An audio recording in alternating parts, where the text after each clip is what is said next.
எல்லாருக்கும் வணக்கம். நான் உங்கள் சித்த மருத்துவர் தீபிகா ரவிசங்கர் பேசுகிறேன். ஹாலிடோசிஸ் அப்படின்ற வாய்நாடுறதுக்கு ஒரு ஹோம் ரெமெடி சொல்கிறேன். இப்போ பல்லில் ஏதாவது ப்ராப்ளம்ஸ் இருந்தால், ஈறுகளில் இருக்கிற இன்ஃபெக்ஷன் அந்த மாதிரி கான்ஸ்டண்ட்டாக பிரச்சனை இருந்துகிட்டே இருந்ததுன்னா, அது மூலமாக நம்ம சாப்பிட்ற உணவுகள் அதில் இடுக்குகளில் தங்கி இந்த ப்ராப்ளம் வரதுக்கு வாய்ப்பு இருக்குது.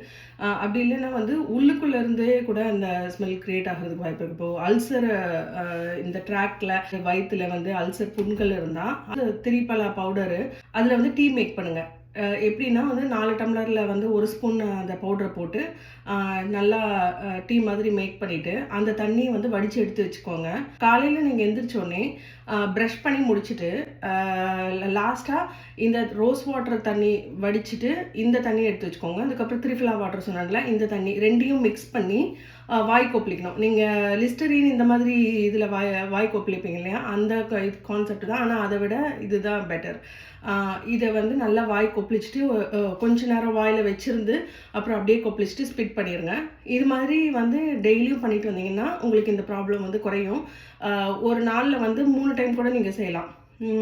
ரோஸ் பெட்டல்ஸ் ஊற வச்சு தண்ணி இல்லைன்னா கூட வெறும் திரிபலா வாட்டர் வச்சு 3 டைம்ஸ் பண்ணுங்கள். எல்லாருக்கும் நன்றி. இந்த டிப் உபயோகமாக இருக்கும்னு நம்புகிறேன்.